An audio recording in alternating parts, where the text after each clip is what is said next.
senhora já demonstrou pelo discurso e pelas ações que as suas ideias, as suas plataformas quanto ao meio ambiente estão afinadas com o que há de mais avançado, né, nessa agenda que é talvez a mais estratégica e crítica do mundo contemporâneo. Paradoxalmente ou não, quanto à origem desse meio ambiente, a senhora é simpatizante do pensamento criacionista, que não reconhece, vamos dizer, a teoria da evolução como válida e que nos Estados Unidos, por exemplo, em alguns estados chegou a impor a coibição, né, do estudo da teoria de Darwin nas escolas. Eu gostaria que a senhora comentasse isso e também de ouvi-la sobre as suas posições, que esclarecesse sobre o aborto, o casamento homossexual, a adoção de crianças por parceiros do mesmo sexo e sobre a lei que criminaliza a homofobia, que hoje tramita no Congresso. Bem, em relação à questão do criacionismo, é um equívoco dizer que eu defendo o criacionismo, né? Eu sei que existem pessoas que tentam fundamentar cientificamente a ideia da criação, né, do mundo, enfim, mas eu não conheço e nem defendo. Eu sou apenas uma pessoa que crê que Deus existe, que criou todas as coisas, que não preciso de uma teoria científica para fundamentar nada disso. E essa história de que eu defendo o criacionismo foi um equívoco. Eu fui numa escola adventista que ensina também o criacionismo, além do evolucionismo, e a escola havia sido muito bem avaliada nas pontuações do estado aqui de São Paulo, alguma coisa assim. E um jovem do curso de comunicação me perguntou, e a crítica à escola é que, em que pese ter sido bem avaliada, tinha essa questão. E ele me perguntou, o que a senhora acha da escola ensinar o criacionismo? E o que eu respondi para o jovem? Isso está na internet, é de domínio público.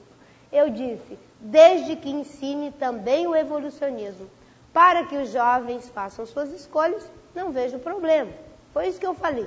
Na verdade, eu defendi o evolucionismo numa escola confessional que ensina o criacionismo. E isso virou a ideia de que eu estava defendendo o criacionismo. Esse debate existe nos Estados Unidos, no Brasil ele não existe, não tem essa força.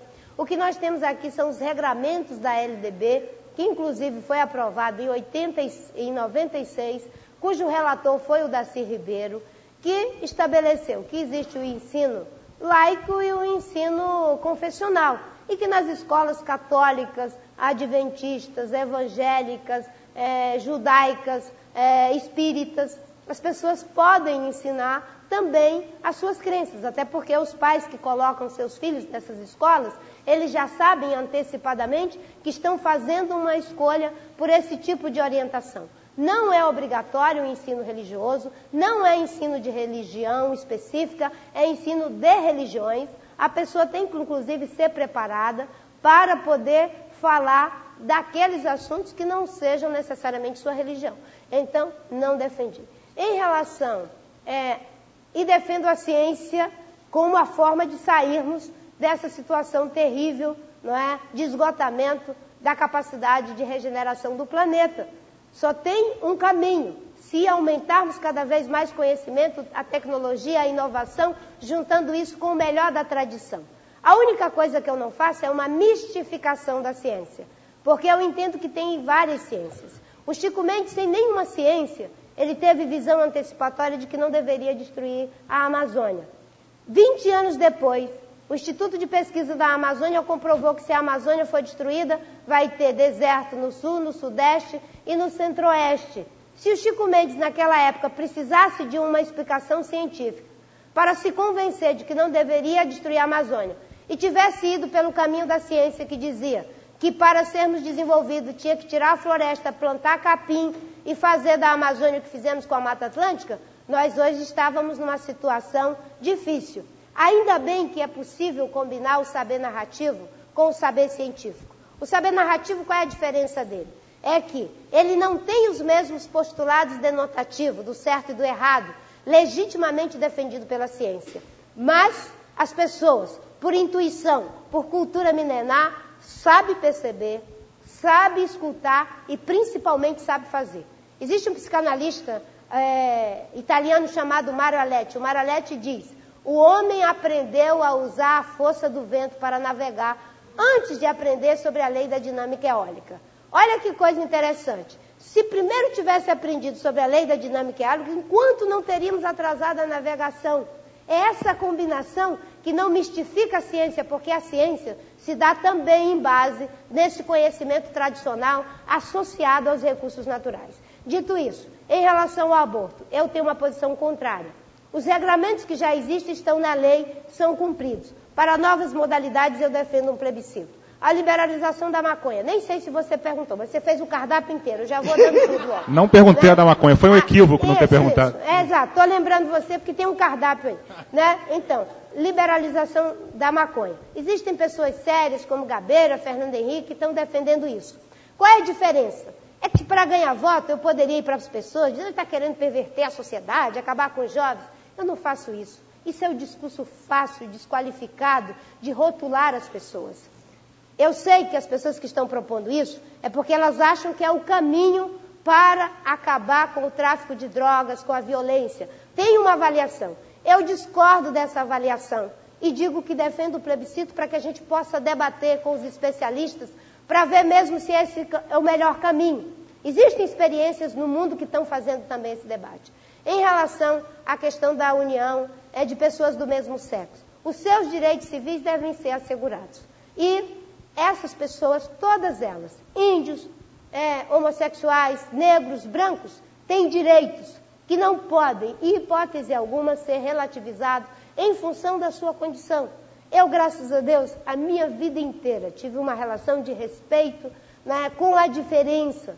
Agora, as minhas objeções de consciência fazem com que eu não defenda o casamento por entender o casamento como um sacramento. O direito civil, se a pessoa quer regularizar a sua situação do ponto de vista dos seus direitos civis, é uma opção dela. Agora, os direitos de ter herança, plano de saúde, ser transferido caso o parceiro vá para um outro estado, tudo isso é direito que deve ser assegurado, porque tem muita injustiça que é praticada com as pessoas que têm uma união estável, não é? E que são pessoas que têm união estável do mesmo sexo. Em relação à questão da adoção. A adoção eu vou ficar sempre do lado da criança. Seja um casal gay ou seja uma pessoa heterossexual, ela vai passar por uma avaliação técnica para saber se ela está apta a adotar essa criança. Se na avaliação técnica disser que tudo bem, eu fico do lado da criança que deve ser adotada. Nós temos milhões de crianças em situação de abandono e de desamparo. A criança precisa ser acolhida. Eu sempre que penso nisso, eu me lembro do exemplo de Jesus. Jesus, toda vez que ele chegava numa comunidade de fariseus, né, e tinha muitos códigos, muitas recomendações, muitas bulas farisaicas, né, ele começava dizendo: vocês dizem que é assim, eu, porém, vos digo, né? Talvez eles dissessem para os religiosos: eu não sou uma pessoa religiosa, eu sou uma pessoa que tem fé, que acredita em Deus, é diferente, né? Vocês estão dizendo que um gay não pode adotar uma criança. Eu, porém, vos digo, melhor é essa criança bem cuidada, banhada, tratada, do que sendo molestada nas praças, se drogando, utilizando. Eu fico imaginando qual seria o porém vos digo de Jesus para cada um de nós. O exercício da fé é um exercício para cada dia, para cada circunstância. Não é para julgamento a priori, porque até o mestre disse: eu não julgo ninguém, só o Pai é que julga. Não podemos julgar ninguém.